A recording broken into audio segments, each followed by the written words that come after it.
Okay, today we are going to talk about object-oriented programming, which is OOPS. All right, so I'll just create a new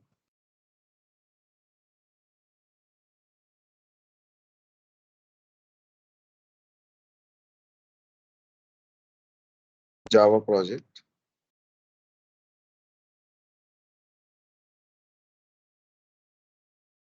Okay, so everything in Selenium is based on OOPS. Okay, so if I create a new class, all right, and I'll just call it a general class, say laptop. Okay, in the laptop class, I will not create any main function. Okay, if a class is having a main function, then it can be executed. Okay, this class is having this main function. Yesterday we made this class. I can run this class. It will print Ashish.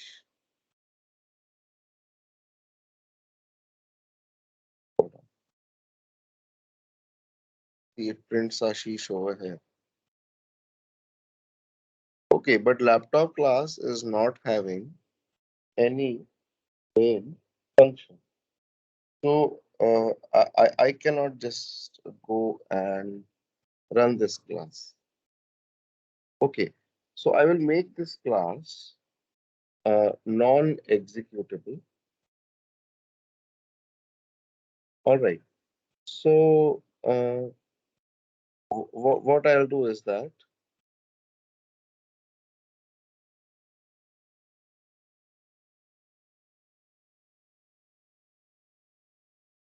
I'll make functions. For example, what are the features of the laptop? Okay, public void start.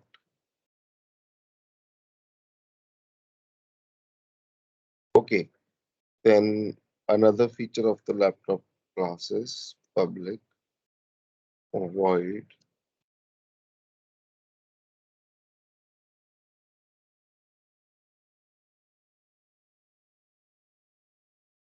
Okay, these are two functions, start and stop, inside the laptop class. Okay, so in the start function, I can print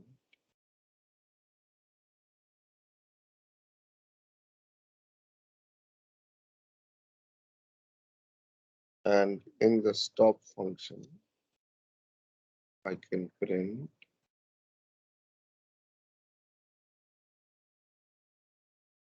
Okay, right. Now I can make another class.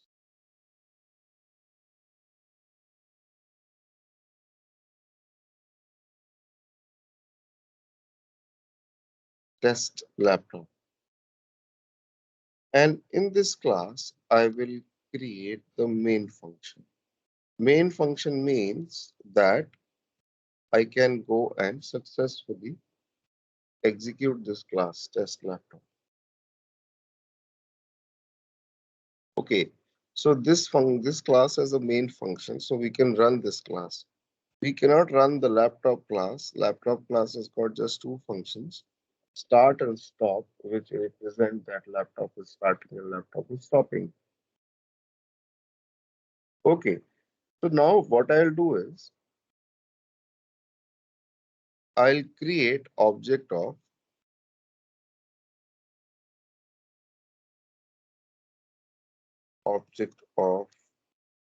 laptop class.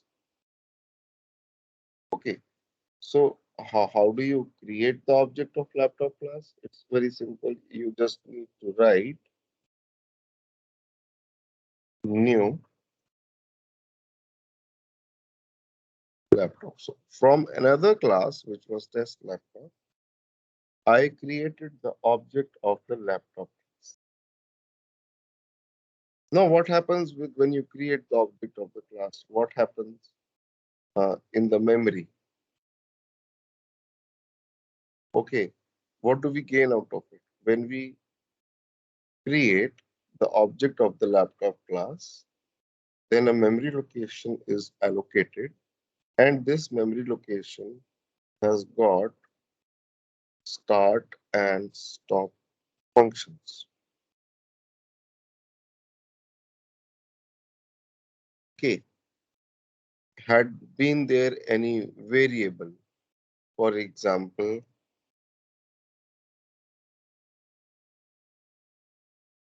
name, that is name of an int price, integer price. So then the name and the price would also be a part of this memory location.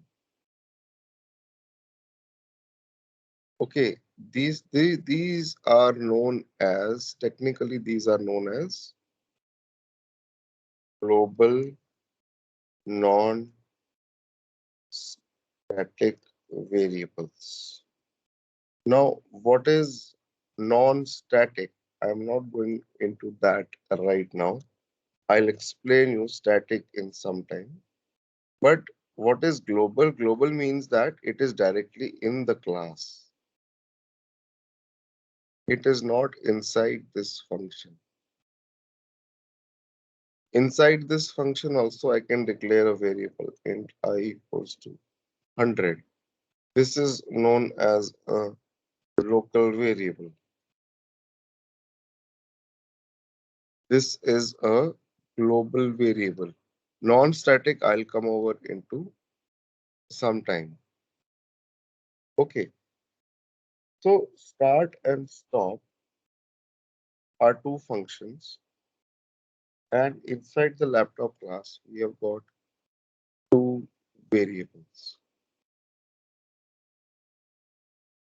So both the functions and the variables will be part of the object.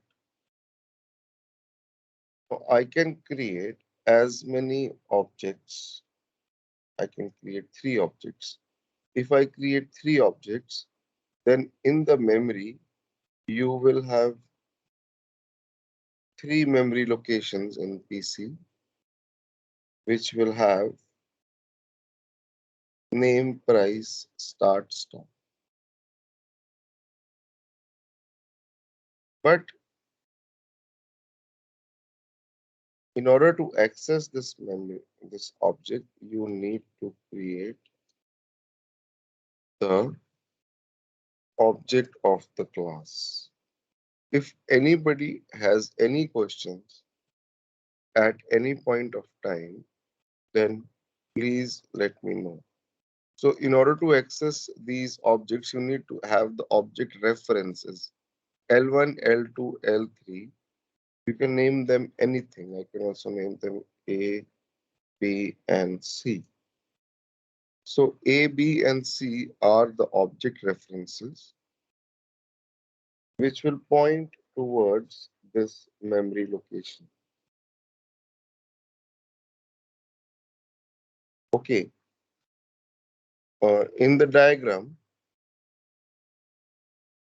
it's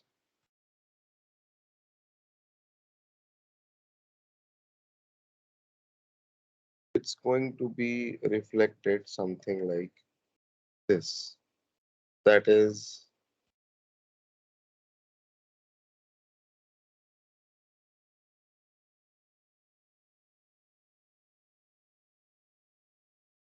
A will point here,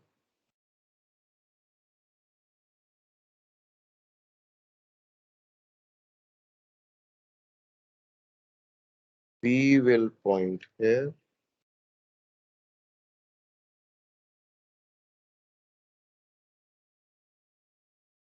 and C will point here.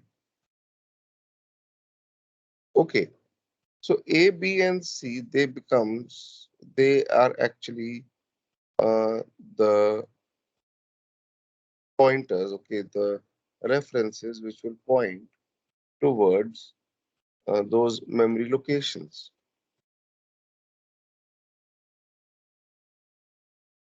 Okay, now with A, you can access these uh, these variables or the function. I can write A dot. You see, I get the all variable name and price over here. Okay, A dot name is I'll call it Lenovo. A dot price is I'll give it some value. So what happens is that this becomes the name becomes Lenovo, price becomes the price which I've given.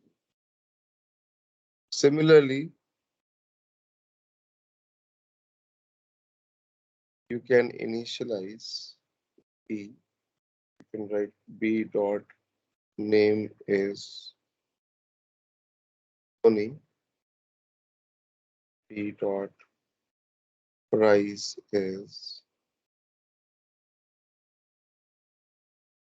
40,000, and similarly C dot name is Dell, and C dot.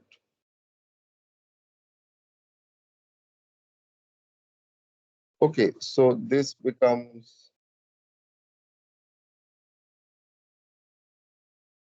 Sony 40,000, Dell.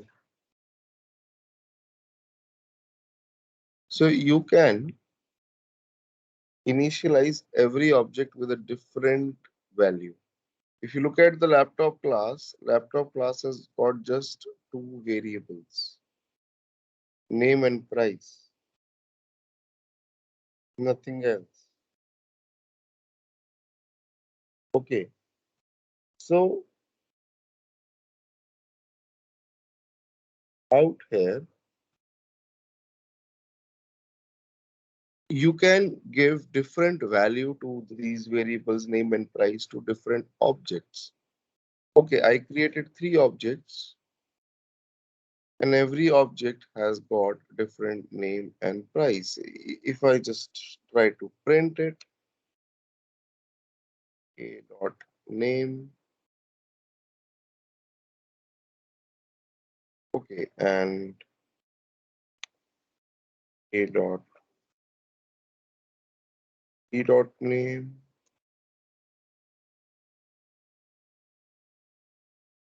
c dot name, and if you run it, this class can be executed. This has got the main function. So if I run this class, see, it's printing a dot name is Lenovo, B is Sony, and C is Dell. Okay, right. Now you can call the functions as well. I can call the start and stop functions with A, B, and C. So if I write A dot start,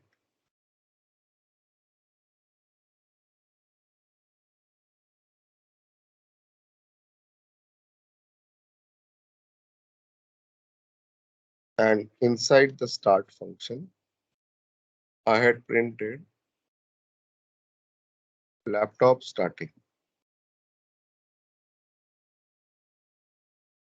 Okay, so if I run this, see, it prints laptop starting 3 times. Okay, however, if I write laptop starting and I print the name of the laptop, okay, the variable name, This is the concatenation operator with string plus. Okay, this syntax might be, look, if you are new to programming, things might be little weird for you, but just give yourself some time. Also watch the two modules which I had told you. That's going to help you out. Okay, so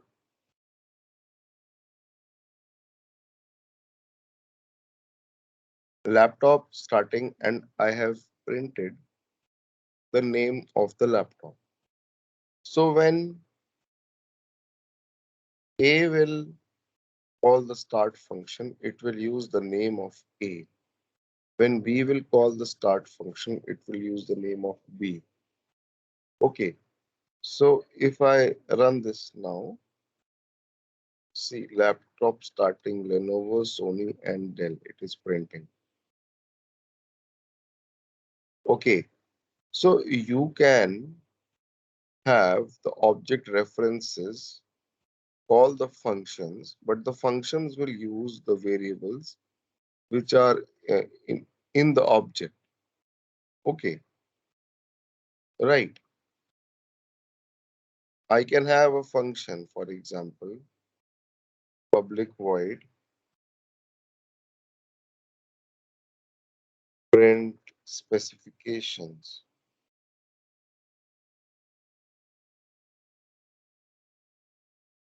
Okay, inside it, I can print the name of the laptop and the price of the laptop. Okay, so I can call a dot print specifications, b dot print specifications, c dot print specifications. So when you run this, this will see, this will print the values of a, b, and c depending on which object is calling the function.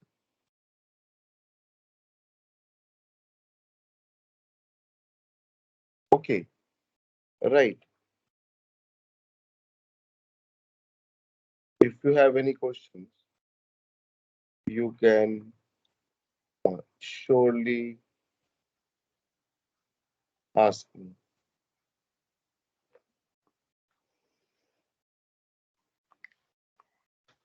Hey Ashish, I do have a question. So Yeah, in the class, right, you mentioned that the global non-static variables, it is pretty much any variable that is defined in the class, right? And any variables which are declared inside the method that would be treated as private variable, correct? Local variable. yeah. Okay. And so Mike, what I'm trying to understand here is the methods, right? In method, we specifically call the method name as, we identify that as a public. So is that mandatory here? Like, the methods are not public by default? You can remove public, it won't give you any error. Error. Okay. Okay, but what is public, what is private, what is default? I'm going to tell you later on. Okay. Okay, right now just keep it public. Public basically means that anybody can access it. Got it. Okay. Okay. Okay. Thanks, Ashish. Now, what if I go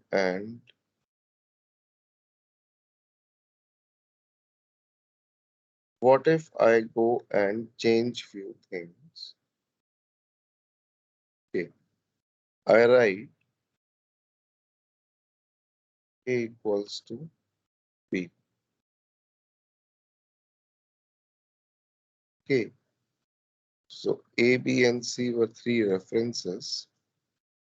Now I'm writing A equals to B. So what happens is that in the memory, just a minute, guys. If anybody has any questions, you can ask me. Right. So if I write A equals to B, then A starts pointing towards the same location where B is pointing. So A will be removed from here and A will point towards this. So one object can have multiple references as well. Okay, right. So if I print A dot print specifications B dot and C dot, you will see the difference. Okay, I'll just put a demarcating line over here. And when you run this, you see A, B, and C were like this. Okay, now A and B are both printing details for Sony.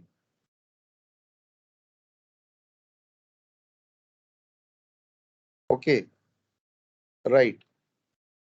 So I'll put time out here as well, before and after, and run it again. So you see that?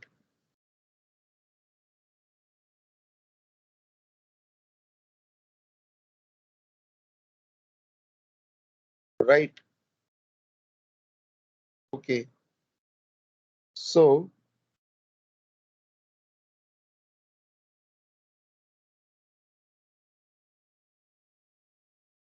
it works out like this. Now, if I move the object reference, then one object can have multiple object references. And if I write a dot, suppose price, or anything like b dot price or a dot price is some different value, and again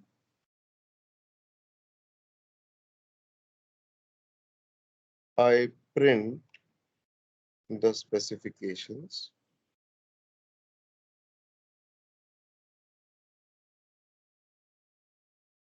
You see, for A and B, both the price it changes, because if anyone changes the price, then you will retrieve the updated price from the object.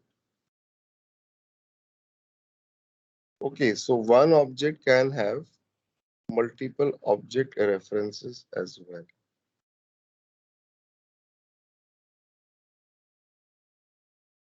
Uh, yeah, Okay. hello.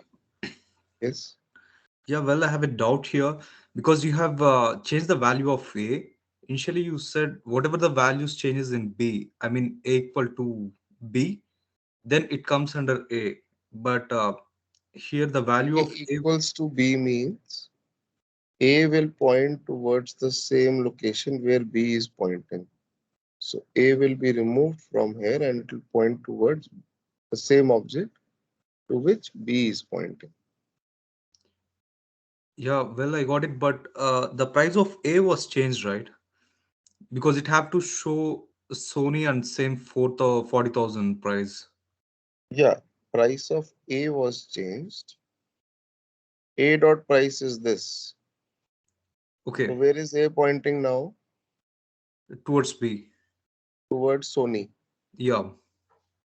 So it will go and change this price. This will be Okay. removed and it will change this price to Okay. this. Got it. Got it. Thank you. Okay. So when A or B, any one of these retrieves, it will retrieve the updated price. Okay. Now, suppose there is this variable, another global variable, non-static, I'm going to define int, uh, say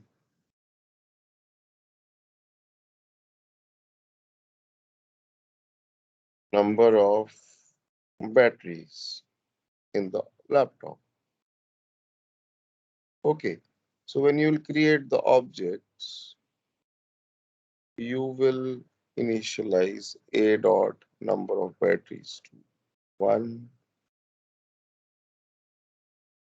b dot number of batteries 2, b dot number of batteries 3. Okay, so this number of battery variable, I'll keep one for every laptop because every laptop has got practically one battery. So this variable number of battery equated to 1 will be there for every object.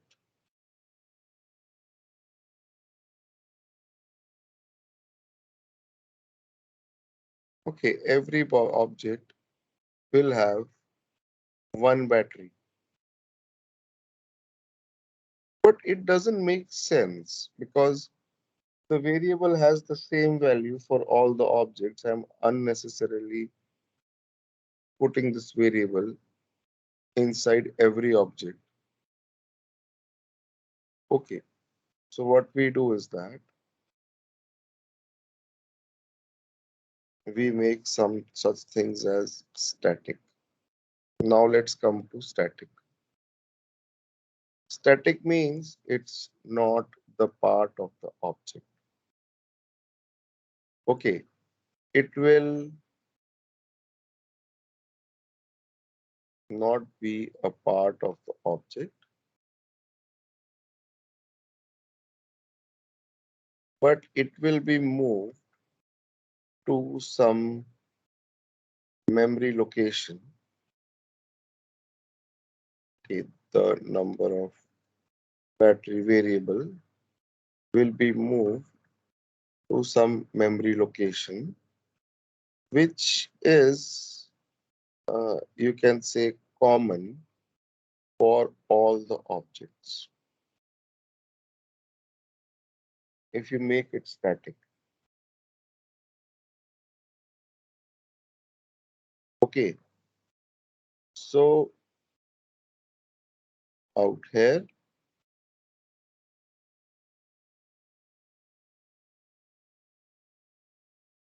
you will start seeing a small warning sign. Yellow sign is a warning sign in Eclipse. Basically, Eclipse is telling you through this warning that it's a static stuff. Why are you trying to access it with the object reference? Okay, why are you trying to access it with A, B, or C reference? Because it's not in the object, it's somewhere at the common location. Okay, static things are not the part of the object. So you get this warning that it's not the part of the object. Don't use it like this. Rather, static things can be directly used with the class name. I can write laptop dot number of batteries equals to 1 without creating the object of the class. Okay, this was the laptop class. I can access the static variable with laptop dot. Okay, this is known as a global static variable. Okay, if you have any doubts, then let me know.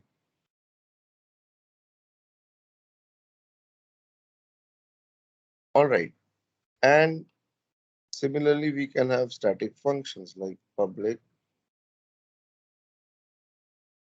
static void any function xyz. So if I have to access this static function, I can access it with the class name.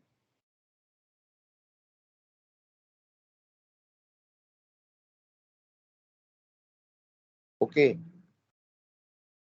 So static and non-static, they play an important role. Okay. In a class, there can be two types of things, static and non-static. Non-static will be the part of the object, and static will not be the part of the object. Static things can be directly accessed with the name of the class. For non-static, you will have to create the object. Okay, if I have to access name and price, or I obviously have to access it through an object reference. So like this.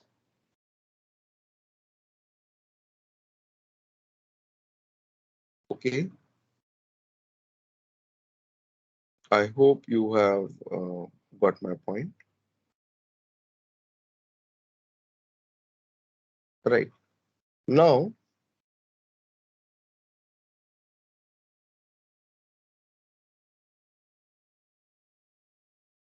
um,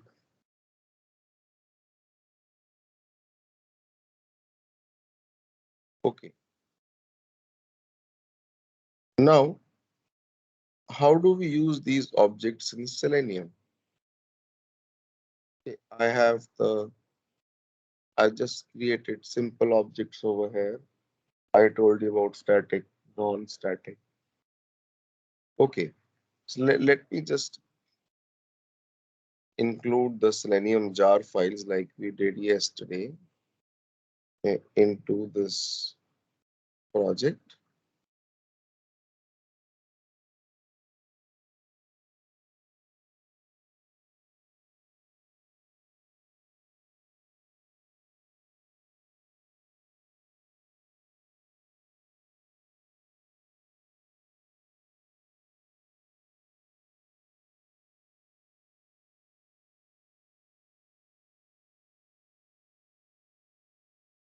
Right. And I'll make a new class known as Selenium Basics. And I'll keep the main function inside it. I'll keep it executable. Now, if you go to the Selenium website downloads link, API docs, which I told you yesterday, this is the official documentation. If I switch to the frames view, then these are all the internal classes in Selenium. There are too many. I also don't remember all of them. Okay. And if you look at, scroll down, there'll be something known as WebDriver. Click on it. Look, these are the driver classes in Selenium. In Selenium, everything is inbuilt. What I mean to say is that I created the object, the class laptop over here. Okay, so the Selenium's laptop class is inbuilt. Okay, these are the inbuilt classes. For example, Chrome driver is the class which is responsible to manage Chrome. Okay, Firefox driver is the class which is responsible to manage Firefox. Okay, similarly, you have got Opera driver, Safari driver, Edge driver, event firing web driver. I'll discuss these later on. So you just have to, I created the object of laptop class. You just need to create the object of Chrome driver or Firefox driver, which are inbuilt class. These classes have been given by Selenium guys inside the jar files. It's a pre-built functionality. Okay, if I had to give this laptop class to someone, I would have put it inside a jar and I would have given it, he would have added that jar inside Eclipse. Okay, and without creating the laptop class, without creating laptop class, he could have created the objects. What I mean to say is that I can create the object of, say, new Firefox driver over here. You just need to write FIRE and hit control space bar. You will in it is an Eclipse shortcut, control space bar, and you will get all the names. You can select Firefox driver. Okay,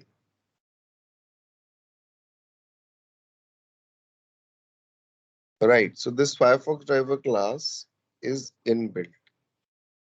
Okay, but to work with Firefox driver or these driver classes, right?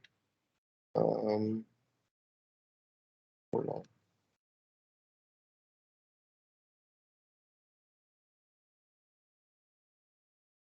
If I go to the downloads section,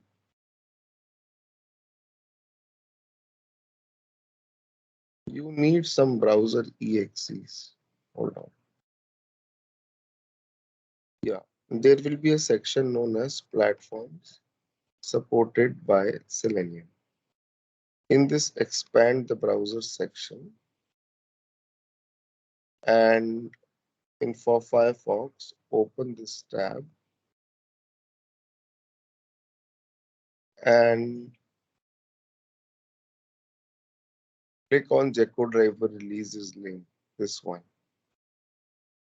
You need to download an exe. This is the exe, which will help you to automate Firefox on your machine. Okay, download it as per your operating system. Right. Okay, the zip file, and extract the zip file. Once you download and extract the zip file, you will have this exe, geckodriver.exe. Okay, create a folder like I have created the folder known as drivers.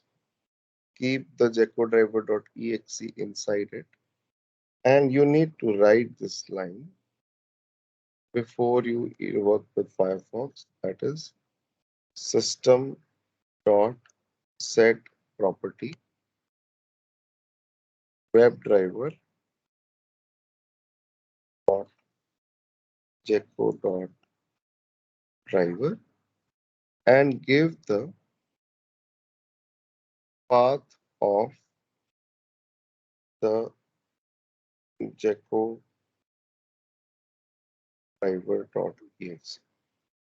Look, this exe is used by Selenium in order to automate Firefox. Something happens internally, and before you create the object of Firefox driver, this is a standard command you need to give.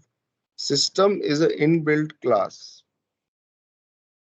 and set property is a static function inside it. You can directly call it like we called laptop.xyz because number of batteries and xyz was static. Okay, and you can specify the Gecko driver path. And if you run this code, you will see that, hold on, there is some error, driver executable. Okay, spelling mistake, Gecko driver.exe. When you run this, see a blank Firefox opens up. Okay, now if you want to, if anybody has any questions, you can please ask me. Okay, Hey, want, Ashish. yeah, Yeah, I do have a question on the set property. So looks like, in order to run our automation on the browser, right, we have to install this executable driver. you Is need that when? you don't need to install it, you just need to keep the exe and Okay, give the path of exe over. okay. I mean, with our normal browser setting, right, wouldn't the script work like, No, no. okay, This Okay. exe has some automation capability. Okay. Got it. Okay. Okay. Now Thank you you. can, yeah, yeah. You can create the object reference of this object, and with this you will get many functions which you can fire on Firefox browser. For example, one function is get http yahoo.com. Like we had this function a dot start, a dot print specifications. We could access these functions in laptop class, right? Now instead of laptop class, I've created the object of Firefox driver, which is inbuilt. I can access the functions inside this particular driver class. Okay, the get function loads a URL in the driver, in the browser. So when you run this, you will see that it opens Yahoo.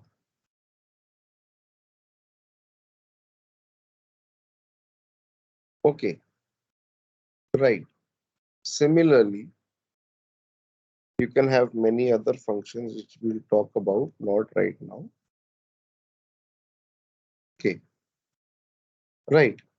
Now it's very simple. Classes are inbuilt. You need to just create objects of those classes, and you need to fire the functions. Okay, mentioning the protocol in this is important. That is HTTP. If you don't mention the protocol, if I just write like this, it will throw me an error. So please be careful with this. People make mistakes in the beginning. Sometimes they keep W for WebDriver capital. No, Java is a case sensitive language. Keep everything small. Make sure about spelling mistakes. Okay, right. Now, if you look at the documentation,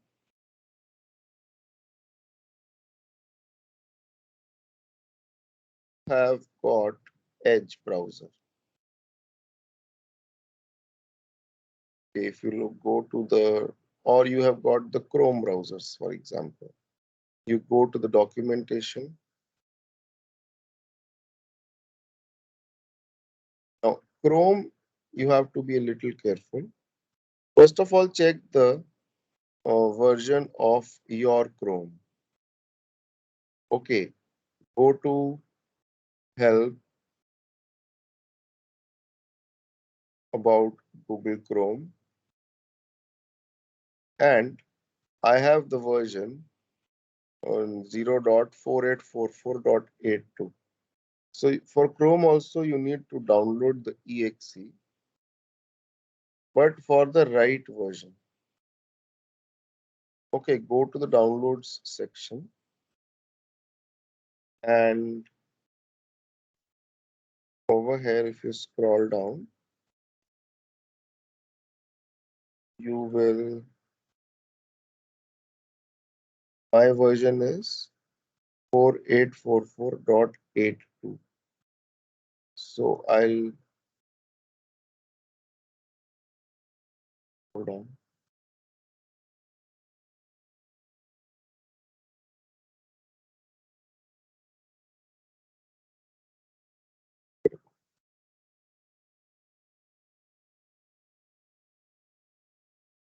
Yeah, so I'll get the supports Chrome version 99.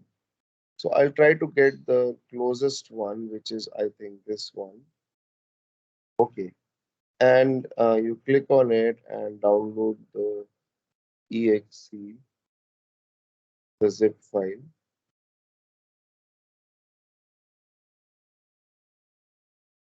Okay, I have downloaded. You extract it.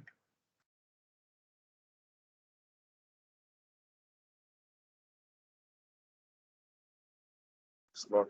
Hold on.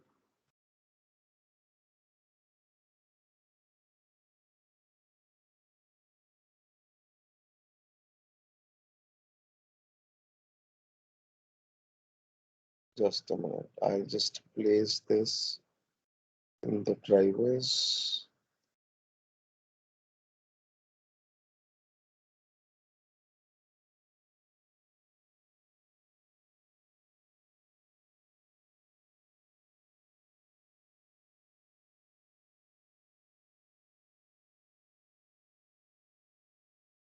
So this is the cron. No need to run this exe.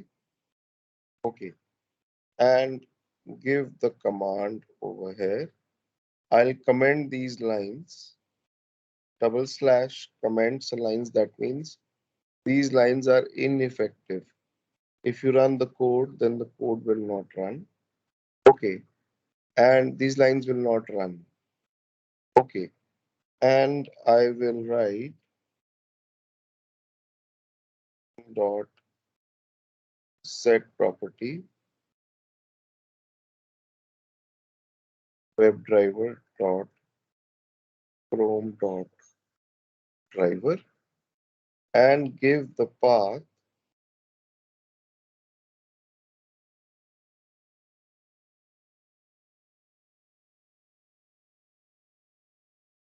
of the chrome driver exe.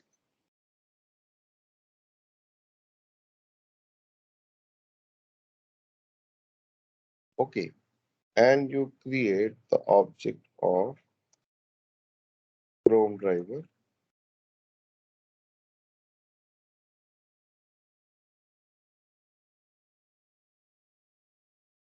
Once you run this,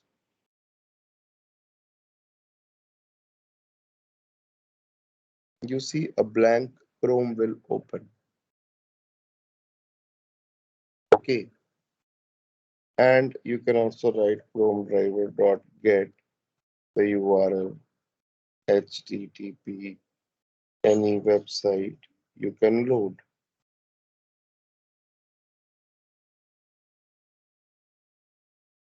Okay, right. Now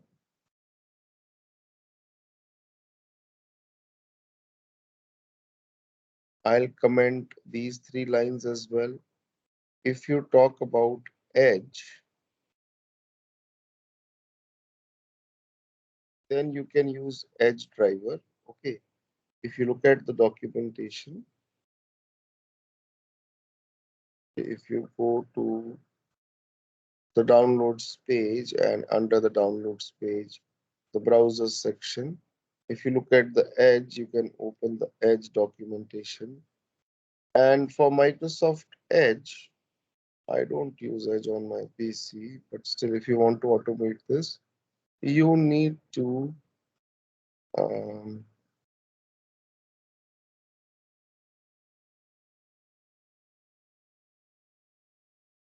go to the help of Edge. No, hold on. About Edge. Okay. These days, Edge also uses basically Chromium engine, the Chrome engine.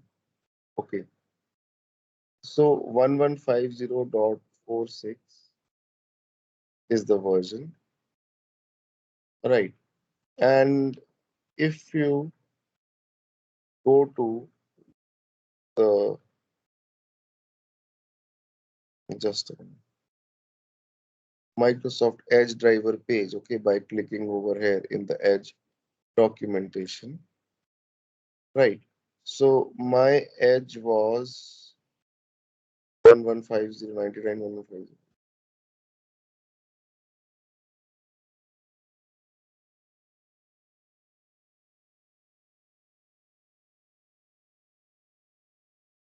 Okay, release 99.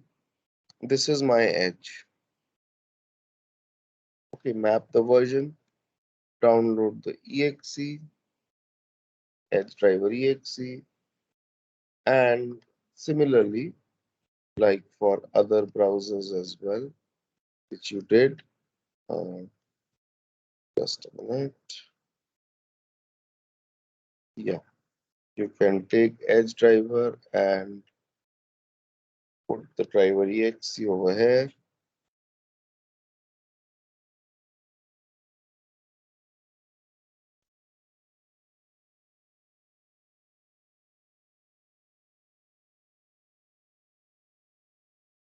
Okay, this is edge driver exe, right?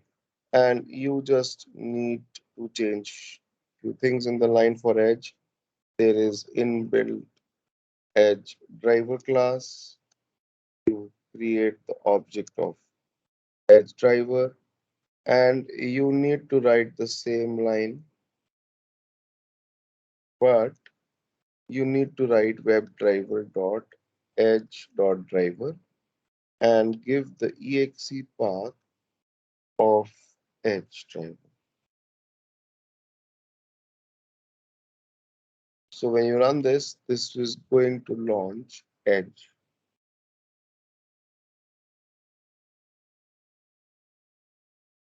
You see that?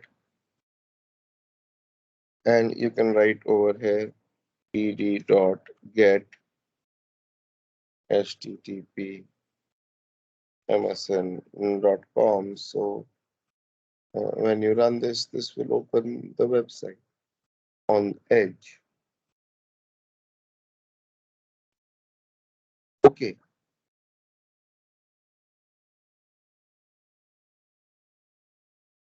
I hope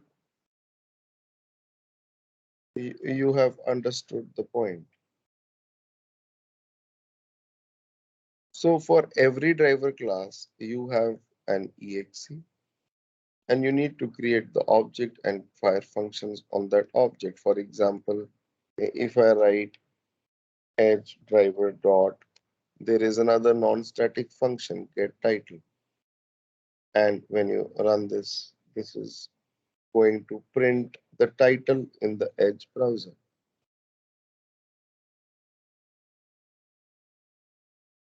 So this is how you create objects in Selenium. You create objects of the inbuilt classes.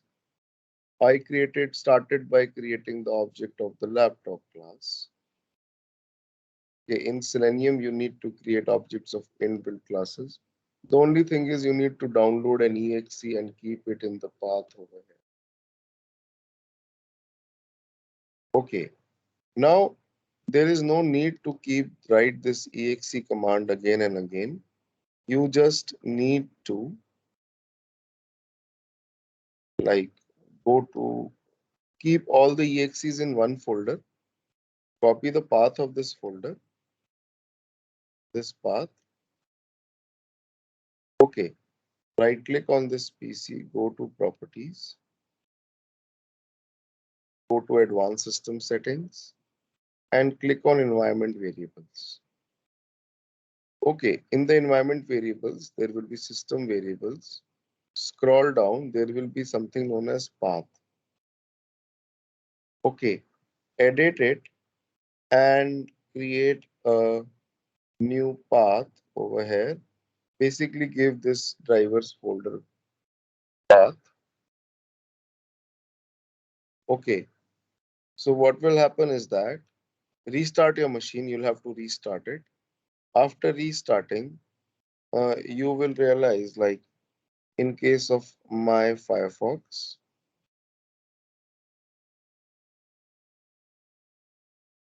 okay, when you run this,